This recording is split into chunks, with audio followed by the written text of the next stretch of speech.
โอเคเนาะดีใจบ่ดีใจเก็บไว้ใส่ในยามจำเป็นเด้อ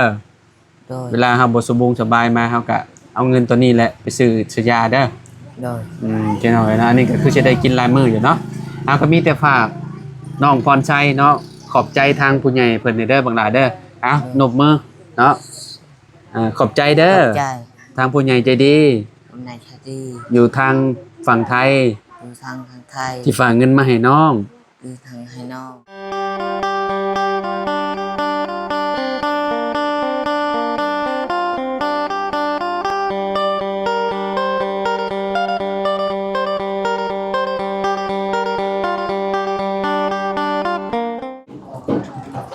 กราบสบายดีสวัสดี FC เบิร์สสุขูสุคนเนาะบ่ว่าสิอยู่ใน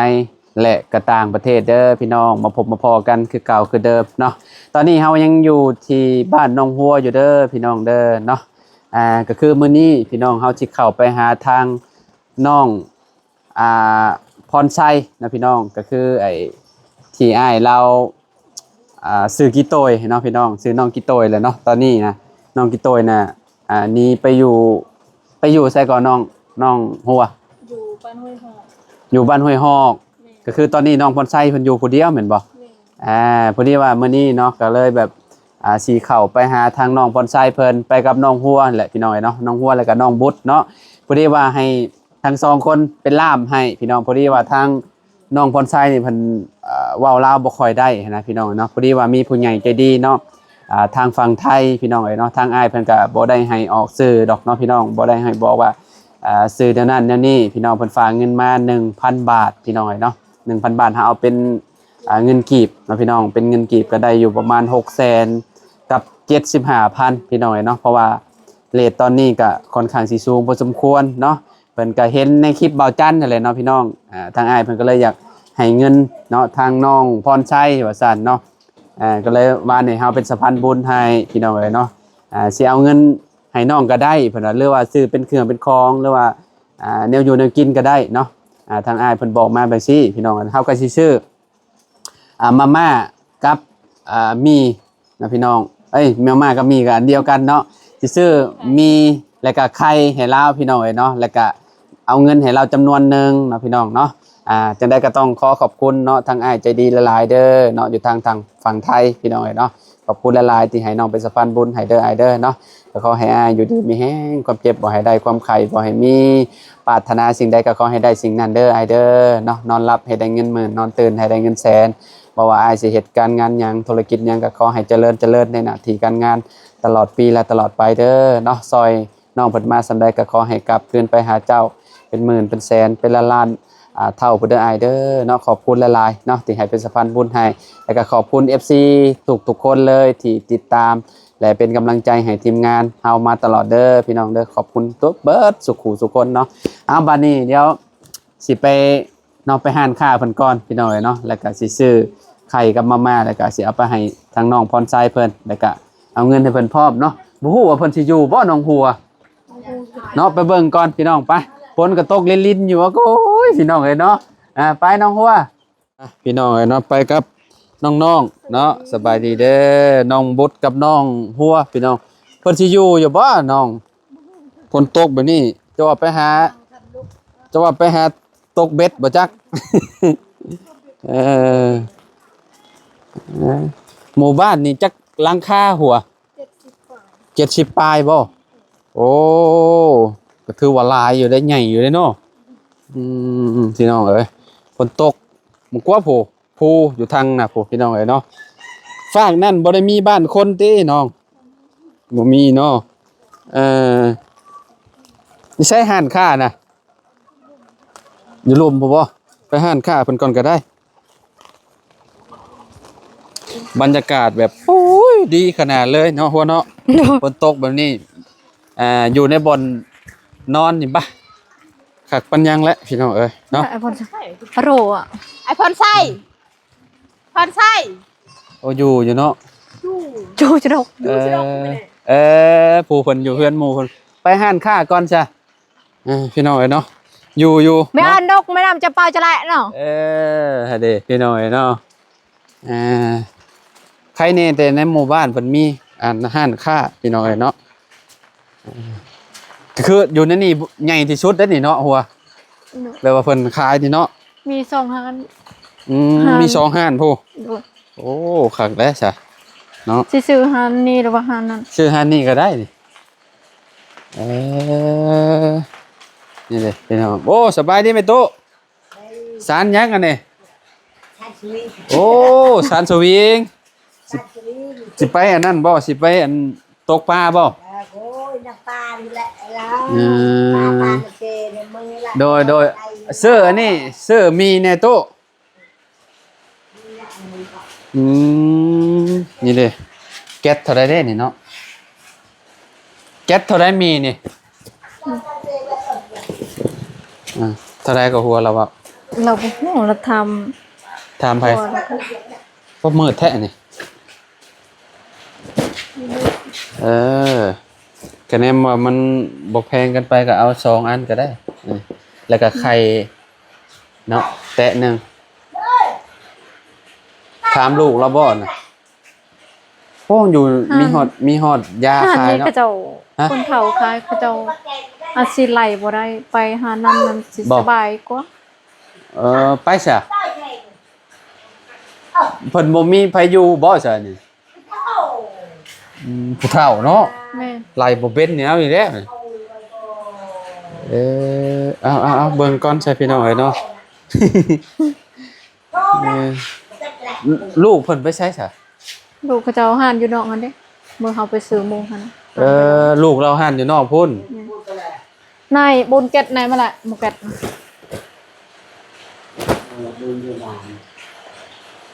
โทรแล้ว โทรบ่ เราโทรหาลูกแล้วค่ะ โอ้ยเนาะต้องโทรหาลูกถามลูกก่อนเนาะให้พ่อกับแม่ขายอยู่ในห้านที่ชุมเฮาซื้อเพราะว่าอยู่นอกพูดได้พี่น้องเอ้ยเนาะแบบหนทางนี่แบบโอ้สุดยอดเลย มีหลายอย่างอยู่เนาะนี่ฮะแล้วเนาะนี่เลยมีครบเนาะ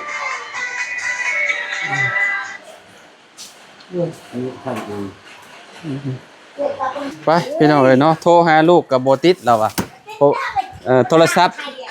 กับโบฉากไฟ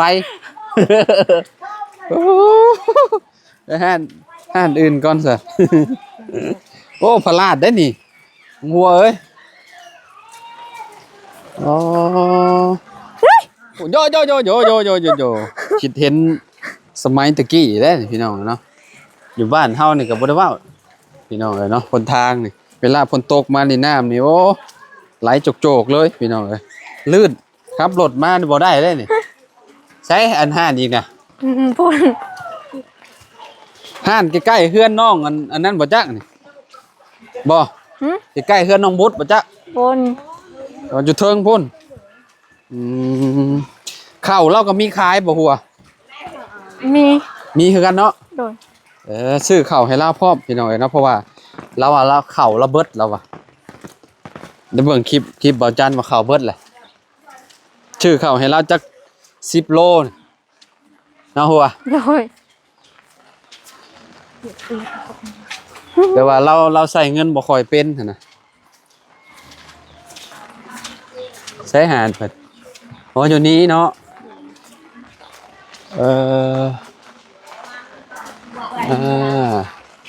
ว่าเลยโยนยัดท้ายน้องยัดหนึ่งโยน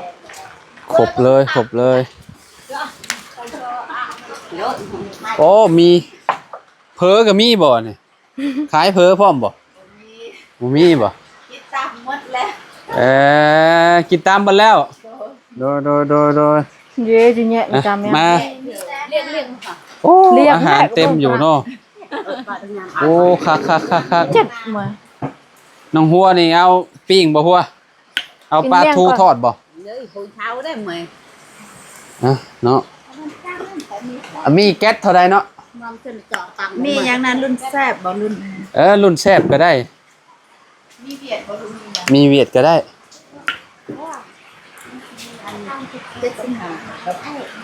65 ฮะ เอาตัว75ก็ได้ เนาะห้ามได้ มี นะ เจ้ามีไข่บ่หัว หิวข้าวบ่ ขาหน้าคอย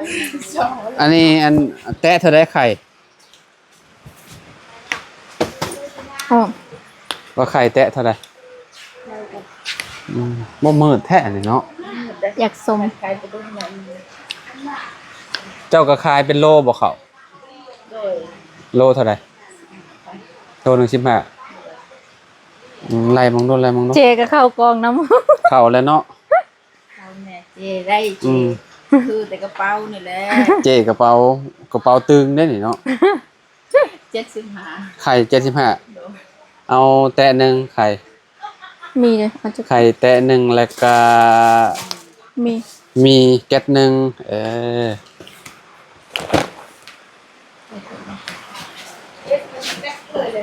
นะพี่น้อยเนาะเดี๋ยวให้เรื่อยแล้วขายไปแล้ว2 หน่วย ลูกบ่แลเอามาแล้วจึงมาแทนบอกคือว่าได้ เด็ดนี่ไข่นี่ใส่ก็ได้นี่ ใครลูก อันนี้ไข่ลูกบ่เป็นใครลูก บ่มันมีสำนีก็เอาสำนีก็ได้ ไร เจ้าก็ไล่อันต่างหาก คิดเอาแต่ละ มาเนาะ ก็จำมายัง เป็นจิตรี โอ้น้องหัวนี่หิวแห้งแล้วนี่มันประมาณนี่นี่บัดแลเฮาเมื่อเฮาซื้อเอานี่มากินก็ได้หัวนี่ คือยัง ซื้อเอาพวกปลาทอดปลาหยังนี่เด้นี่ อยากสม มีหลายอย่างอยู่ em và ta đang thì mình nằm cái đó vừa cái đường để mình nằm và trả cái hồ มาเลยยุ bao giờ ta lại em chỉ dùng ขายแบบส่งเลยได้พี่น้องแล้วก็บ่ได้ตามราคาห้านส่งเลยเราขายเนาะ ให้อย่า จิตอาจารย์ เอาข้าวให้น้ำ เอาจักโลมา 10 โล mà em bảo ลองติดแล้วมึงโล10 โลอันคิดมึงโล10 โลเบิดเงินเท่าไหร่ ใส่ là bài em bảo 150,000 là bài lát là nhà รวมกับมันนี่ก็ถ้าเบิ่งก่อนพี่น้องเดี๋ยวให้เราคิดเบิ่งอีกก่อนเนาะเพราะว่าน้องเพิ่นไข่บ่แม่นข้าวก็บ่มี มาได้ยังมา không phải lấy à เลือกเอาแม่เลือกเอามาปิ้งเท่าใดเอามากินอยู่เฮือนเจ้า ปิง10,000 อืม ปิง10นะบ่เอ้ยนายเรียน่ะ อันนี้ได้ปลานี่เท่าใดซะโตเท่าใด บ่ฮู้ เอาปลาทูไปพร้อม พันแหละ6,000ตัวใหญ่ไอ้แมลงยกเนี่ยจะนอนยก ถ้าให้เจ้าของเพิ่นมาก่อน นี่ก็ไป5,000เสีย จะกินบ่ลูกศิษย์กินแล้วล่ะมันละแม่บดลูก ไม่ ศิษย์ หนึ่ง2,000 แม่2,000 มวยก็นอกแระแนวพี่ก็มวยแนวมันเอ้ยเอา หาเด้อ ไอ้รวมอ้วกแระหัวจ้า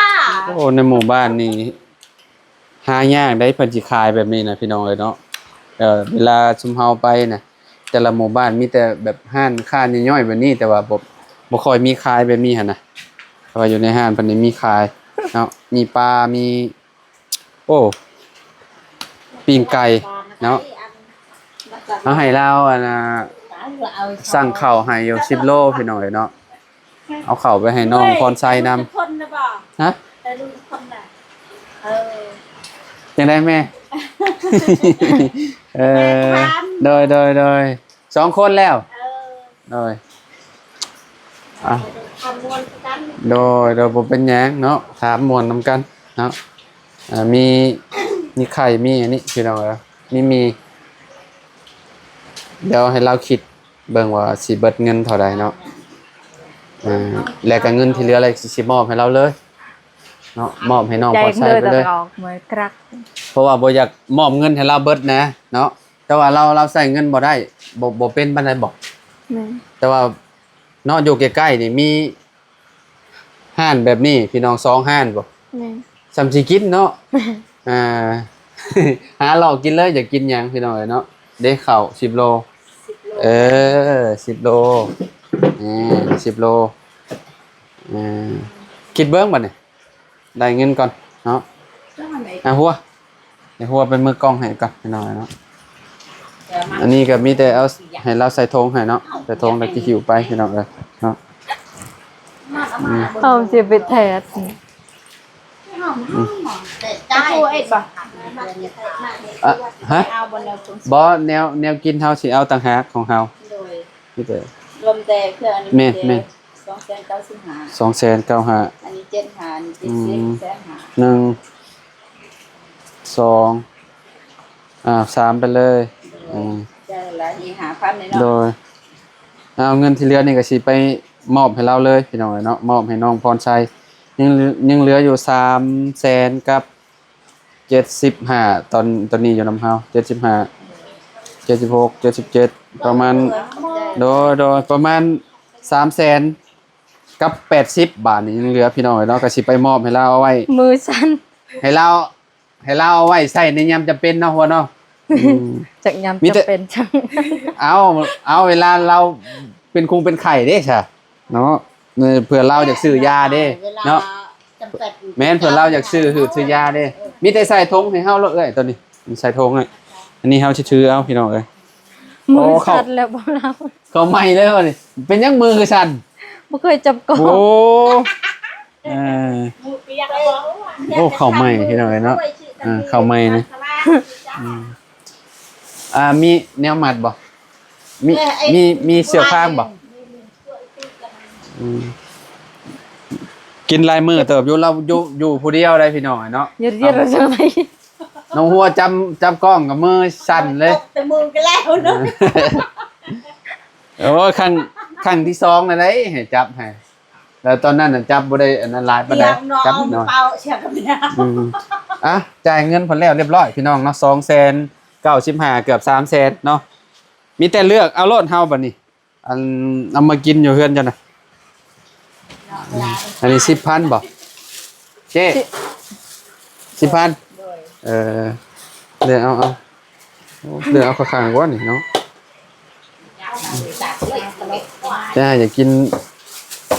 อันนี้ก็10คือกันบ่ลูกชิ้นได้จะบ่กินบ่ปลาทูนี่โตเท่าไหร่โต6,000เอารวมกันก็ได้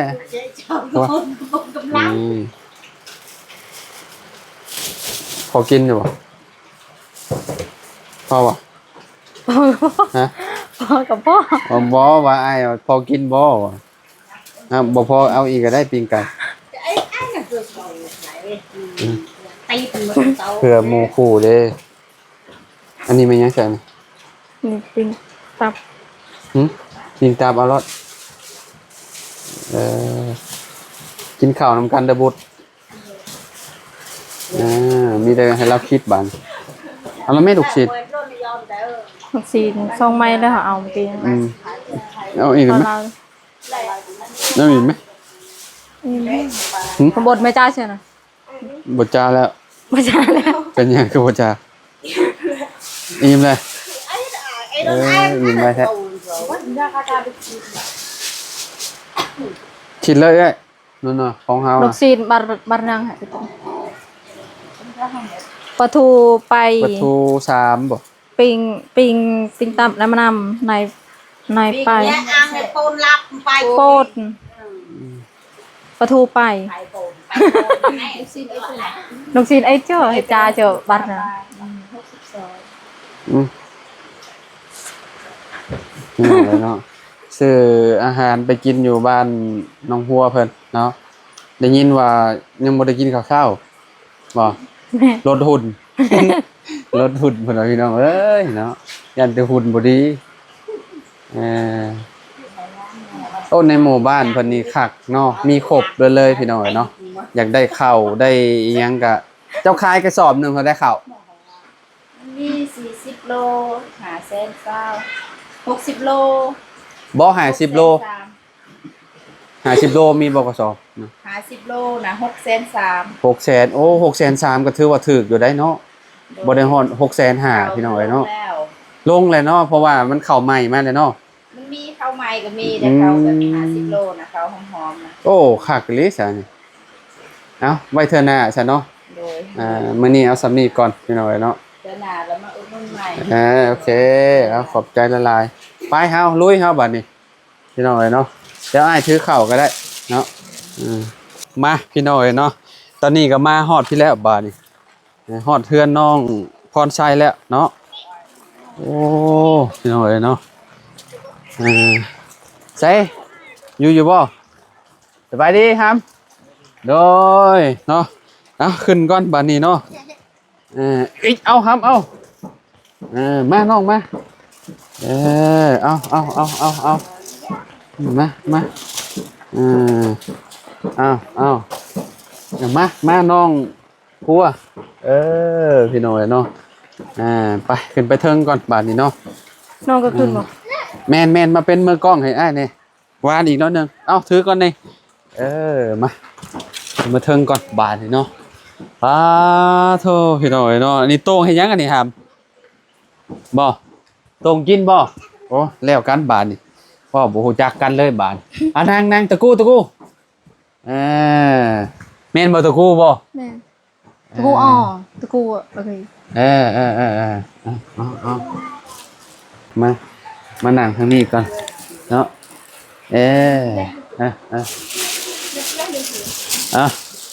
อันนี้เข้าเนาะอันน่ะน้องบุตรขึ้นมานั่งนำกันกับอ้ายก็ได้เนาะมาให้น้อง อย่าได้โยกมาน้องบุตรไปนั่งฝั่งนั้นเนาะเพราะว่า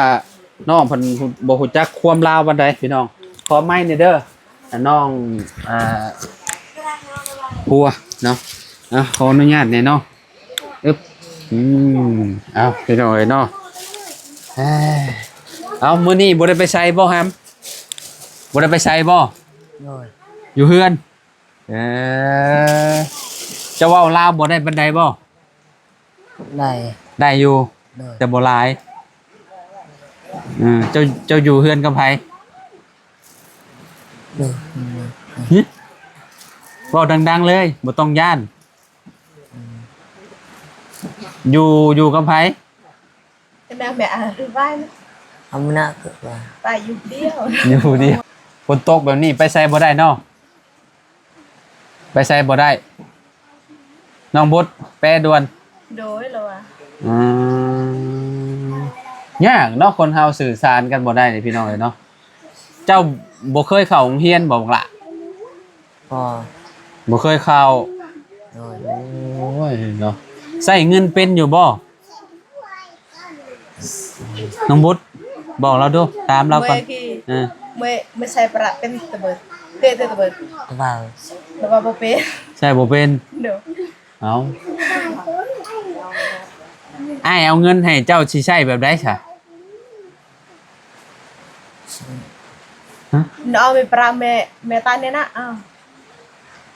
บ่ได้ là vào gì ở vai อ๋อเอาไว้เนาะเอาไว้ใช้ในยามจำเป็นเด้อ โดย เวลาเฮาบ่สบายมาไปซื้อยุงซื้อยากินเด้อคืออยู่แบบนี้เนาะ สบายดีที่สิมาก็ขึ้นมาได้ แม่นเจ้าเอาไว้กับโตเจ้าเด้อแบบนี้แหละพี่น้องเฮาจำบ่อยากมอบเงินให้เพิ่นเบิดเนาะเอาไปซื้อนี่เกือบเบิดอยู่ 300,000 เนาะน้องว่าเนาะซื้อเบิดอยู่ประมาณ 200,000 กับ 95,000 พี่น้องเนาะเบิดนี่ข้าว10โลข้าวเจ้าเบิดแล้วบ่ หมด ข้าวสารได้ โดย 10โลนี่อ้ายซื้อมาให้เจ้าเด้อ โดย กินได้จักมื้อนี่10โลนี่น้องบุตร mẹ cha sẽ tăng ngày đời kì ช่างตั้งงาน là vào chín hai cả hai mưa กินได้5มื้อ10โลนี่กินได้5มื้อบ่ฮะ và đâu บ่ว่ากิน5มื้อ10โล đấy lại xong à thịt กินผู้เดียวเหรอวะบ่ได้กินหลายคนเหรอวะ mẹ cha mới đã mới miền โดย nè kim vào điêu กินผู้เดียวก็เฮากันหนึ่งบ่ต้องหลายเนาะ ไข่นี่เด้นี่ไข่นี่แต่หนึ่งนี่กินได้จักมื้อ một tờ khan này sẽ mẹ cha sẽ tăng ngày บารา một tăng ngày จักมื้อน้องบุตร mưa điêu kim song nuôi อ๋อมื้อหนึ่งกิน2หน่วยเนาะ มันมีอยู่ประมาณแต่นี่ก็คือแบบมันขาดไปอยู่2ลูกเนาะพี่น้องครับก็เลยเอามาให้น้องเพิ่นเลยเนาะทางน้องเพิ่นว่ามื้อละ2หน่วยก็โอ้ได้หลายมื้อเต็มเนาะ โดย กินตอนเช้านี่หน่วยหนึงตอนเที่ยงหน่วยหนึงเอาตอนแรงได้บาทนี่ก็ต้อง3ลูกเลย กินอย่างอื่นเอาเนาะ โดย พี่น้องเอ้ยเนาะนี่อันนี้มีพร้อมเด้อครับเด้อมีนี่หนึ่งแก๊สนะพี่น้องเอ้ยเนาะมีอยู่30ซองกินมื้อหนึ่งจักซอง กินชอก ซองเลย โดย โอ้โอเคอ่ะก็คือแบบซื้อมันกินตลอดบ่เคยซื้อมันกินอยู่บ่ครับ กิน กินอยู่เนาะ โดย ใครเอาเงินให้เจ้าใครเอาเงินให้ล่ะ คน ฮะ หมด เนี่ยเอาไปประดมไปจังบูด อืมฮะ บ่ ปลาก็เบ้า เราวางเงินเราเองเราไปหาหน่อไม้ ไปหาหน่อไม้มาขาย เด้อ ก็อีต้นเราอยู่ได้พี่น้องเอ้ยเนาะแบบว่าคันว่าสื่อสารกันง่ายคือสิดีเนาะก็คือแบบสิได้เข้ามาแบบมาถ่ายน้องเพิ่นดุๆอยู่เนาะคันว่าบ่มีน้องหัวน้องบุตรนี่คือแบบจักสิเป็นจังไดพี่น้องเอ้ยเนาะเพราะว่าเว้ากันจักเดือนนี่คือแบบนี้แหละเฮามารวมกับน้องเพิ่นนี่เนาะเฮาถามหยังน้องเพิ่นก็แบบสะม้อยอยู่ตอบเฮาบ่ได้หั่นน่ะแบบว่าแต่ละเคสก็คือแบบต้องมีล่ามแปลให้พี่น้องเอ้ยเนาะคือแต่ละหมู่บ้านนี่คือแบบเนาะมาถึกน้องหัวนี่ก็ถือว่าแบบโชคดีสุดๆแล้วเนาะน้องหัวเพิ่นก็เว้าภาษาลาวก็แบบเว้าเก่งนะคือแบบคนลาวคือกันเลยพี่น้องเอ้ยเนาะน้องบุตรนี่ก็เคยเข้าโรงเรียนบ่บุตร เด้อ เคยเข้าโรงเรียนอยู่เนาะแต่ว่าน้องเพิ่นนี่บ่เคยแม่นบ่ เด้อ บ่เคยเข้าจักเทื่อแล้วก็เลยแบบสื่อสารความลาวอย่างยากแน่เนาะ เรียกนะป้า บ่ได้ฮู้หรอกว่าเฮือนนี่เนาะฝนตกอยู่แย่ๆก็คือแบบธรรมดาอยู่เนาะเอาแต่ว่าอันนี้มันซื่อๆพี่น้องพาอีหยังนี่คือแบบเอาแผ่นเรียบติดเอาซื่อๆพี่น้องเอ้ยเนาะดีใจบ่ฮามนี่ได้อาหารการกินนี่ดีใจบ่ ดีใจ อืมขอบใจผู้ใหญ่เพิ่นเป็นบ่เป็นอยู่บ่ขอบใจผู้ใหญ่เพิ่นในวิดีโออ้ายในคลิปอ้ายนะขอบใจเป็นบ่ ขอบใจ เป็นอยู่เนาะเวลาเอาของนี่ขอบใจแบบนี้เด้อขอบใจเด้อสิเด้อแบบนี้เด้อ โดย อืมเวลาหับเงินกับเวลาอ้ายเอาเงินให้เจ้าก็ขอบใจแบบนี้เด้อ โดย โอเคสพี่น้องเลยเนาะว้าวกับน้องเพิ่นว้าวหลายอยู่แต่ว่าน้องเพิ่นตอบหน่อยเดียวพี่น้องเลยเนาะอ้ายสิเอาเงินให้เจ้าเด้อ โดย เงินเหลือจากซื้อนี่แหละมีผู้ใหญ่ใจดีอยู่ทางฝั่งไทยเพิ่นฝากเงินมาให้เจ้าเพิ่นเห็นเจ้าอยู่ในคลิปเบาจันเจ้าเห็นบ่เบาจันมาถ่ายเจ้านะรู้จักเราอยู่บ่ บ่ เอ้าผู้ที่ว่ามาถ่ายเจ้ามื้อนั้นเด้มากับน้องบุตรเด้เพิ่นเบิ่งคลิปเจ้าอยู่ในช่องเบาจันและเพิ่นให้อ้ายมาเป็นสะพานบุญให้เพิ่นผู้เพิ่นอยู่ทางประเทศไทยผู้ใดเด้อ โดย พี่น้องเอ้ยเนาะ เอ้าเดี๋ยวมอบเงินให้ทางน้องพรชัยเพิ่นก่อนพี่น้องเอ้ยเนาะเงินที่เหลือจากซื้อไข่แล้วก็ข้าวแล้วก็มาม่ายังเหลืออยู่300,000กับ80,000เนาะก็สิมอบให้น้องพรชัยเพิ่นเลยเนาะพี่น้องเอ้ยเคยได้จับเงินหลายปานนี้บ่ ลาย ฮะ บ่ บ่เคยบ่ บ่เคย บ่เคยได้จับลายปานนี้บ่อันนี้ใบยังครับ ไปหา ใบหางยัง ไปหาสิ ใบหาชิปโอเครู้จักอยู่ซะเนาะเรียกว่าบ่รู้จักเลย อันนี้ใบยัง ไปสาว อ๋อใบซาวโอเครู้จักอยู่ซะอันนี้ใบยัง ไป2,000 ใบ 2,000ถูกต้องพี่น้องเอ้ยเนาะเก่งใบยัง ไป1,000 ใบ 1,000 กีบโอ้รู้จักอยู่ซะเนาะแสดงว่าเราใช้เงินเป็นอยู่ได้นี่น้องหัวเป็นอยู่เนาะ เป็นอยู่ แต่บ่หลายแม่นบ่เบิ่งเดี๋ยวสิให้เราอันเว้าพี่น้องเฮาสิเอาอัน2ใบนี่รวมกันเนาะมาเป็นเท่าใดเดี๋ยวให้เราว่านี่2ใบนี่รวมกันเป็นเท่าใด 200,000 ฮะ แสน 100,000 โดย โอเคโอ้ เท่าใดนี่4ใบนี่ แสนห้า ฮะ แสนห้า มันมี4ใบได้4ใบได้ใบ50 4ใบได้4ใบเป็นเท่าใด แสน คน ห้า เรียก ปน ช่องชัน โอเคโอเคอ่ะพี่น้อยเนาะก็สิมอบเงินให้ทางน้องเพิ่นเลยเนาะโอเคเนาะดีใจบ่ ดีใจ เก็บไว้ใช้ในยามจำเป็นเด้อ โดย เวลาเฮาบ่สบายมาเฮาก็เอาเงินตัวนี้แหละไปซื้อยาเด้อ โดย เจ้าหน่อยนะอันนี้ก็คือจะได้กินลายมืออยู่เนาะเอาก็มีแต่ฝากน้องพรชัยเนาะขอบใจทางผู้ใหญ่เพิ่นเด้อบางหลายเด้อเอานบมือเนาะขอบใจเด้อ ขอบใจ ทางผู้ใหญ่ใจดี คนในชาดี อยู่ทางฝั่งไทย อยู่ทางไทย ที่ฝากเงินมาให้น้อง อยู่ทางให้น้อง ขอให้อยู่ดีมีเฮงเด้อ อยู่ให้แหงเด้อ ความเจ็บบ่ให้ได้ เจ็บให้ได้ ความไข้บ่ให้มีเด้อผู้ใหญ่ใจดี ขอบใจ ผู้ใหญ่ใจดี ขอบใจให้ได้ดี ขอให้ร่ำให้รวยกว่าเก่า หุ่นไรก็ให้กระเก้า ที่ซอยน้องมา ก็ช่วยน้องนา สาธุเด้อ สาธุ เด้อ เด้อ โอเค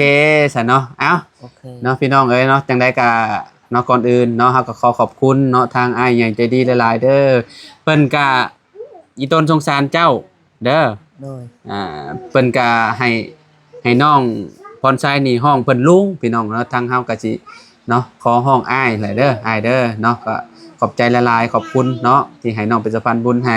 ก็ขอให้ร่ำให้รวยกว่าเก่าเด้อเนาะเพราะว่าเจ้าสิเฮ็ดการงานหยังธุรกิจหยังก็ขอให้เจริญในหน้าที่การงานตลอดปีและตลอดไปเด้ออ้ายเด้อเนาะแล้วก็พ่อแม่พี่น้อง FC เบิดสุขุสุคนเนาะที่เป็นกำลังใจให้ขอบคุณหลายๆพี่น้องเอาสำหรับคลิปนี้